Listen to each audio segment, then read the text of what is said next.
Hi friends, எல்லாருக்கும் வணக்கம். இன்றைக்கி குட் பை டக்லி அதை பற்றி தான் பார்க்க போகிறோம்.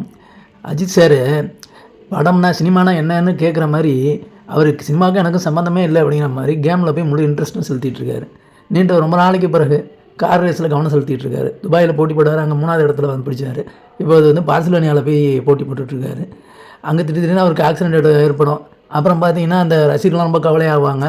அப்புறம் நல்லா இருக்காரு அப்படின்னு சொன்னால் அப்பா நிம்மதி பெருமிச்சுடுவாங்க. இப்படி போயிட்டுருக்கு. இப்படி பண்ணுறவர் இந்த குட் பை டக்லி படத்தை நடித்து சம்பவம் பண்ணி வச்சுட்டு போயிருக்காரு. அவர் குட் பை டக்லியை பற்றி விசாலில் சொல்லியிருக்காரு. என்ன சொல்லியிருக்காரு அப்படின்னா, அந்த மார்க்காண்டினி படம் நடிச்சிட்டு இருக்கும்போது ஆதிக்கு வந்து அவர்கிட்ட அந்த குட் பை டக்லி பற்றி ஒன்லைன் சொன்னாராம். ஒன்லைனை கேட்டுட்டு ரொம்ப நல்லா இருக்குது அப்படின்னு சொன்னாராம். இதில் அஜித் சார் தான் நடிக்க போகிறாரு அப்படின்னு சொன்னாராம்.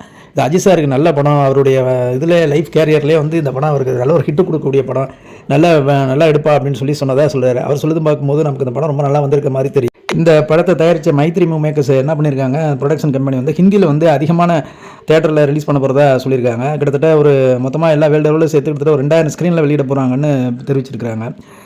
ஏன்னா இந்த அவங்க மைத்ரி மூவி மேக்கர்ஸ் யார் அப்படின்னு கேட்டிங்கன்னா, அவங்க புஷ்பா 2 படம் எடுத்தாங்களே அதே கம்பெனி தான் இது. அதனால் அவங்க வந்து ஹிந்தியில் அதிகம் கவனம் செலுத்துகிறாங்க. இது ஏற்கனவே இந்த டீசர் வெளியாகி ரொம்ப பிரபலமானோன்னா அவங்க ஹிந்தியில் வந்து ரொம்ப வரவேற்கிறாங்க. அப்படி இருக்காங்க, தேட்டரில் போகிறதுக்கு எல்லோரும் ஆர்வமாக இருக்கிறாங்க.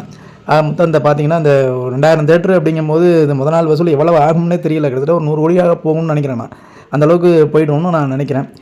இதுக்கிடையில் ஜிவி பிரகாஷ்குமார் வந்து எக்ஸ் பக்கத்தில் ரசிகர் ஒருவர் வந்து பாடல் கொடுத்து அப்டேட் கேட்டிருக்காரு. அதுக்கு அவர் என்ன சொல்லியிருக்காரு அப்படின்னு கேட்டிங்கன்னா, வெறியாக வரும், தரமாக இருக்கும் அப்படின்னு சொல்லியிருக்கிறார்.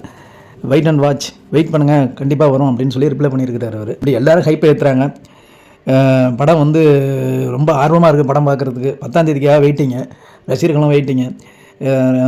படம் டீசருக்கே தெரிச்சிக்கிட்டு இருந்தது. படம் வந்தோன்னா தேட்டர் என்ன ஆக போகுதுன்னு தெரில. பார்ப்போம், வெயிட் அண்ட் வாட்ச். இந்த வீடியோ பார்த்து அத்தனை பேருக்கு நன்றி. இந்த வீடியோவை பார்த்துட்டு என் சேனலுக்கு சப்ஸ்கிரைப் பண்ணுங்கள், லைக் பண்ணுங்கள், கமெண்ட் பண்ணுங்கள், ஷேர் பண்ணுங்கள். அடுத்த வீடியோவில் சந்திப்போம். நன்றி.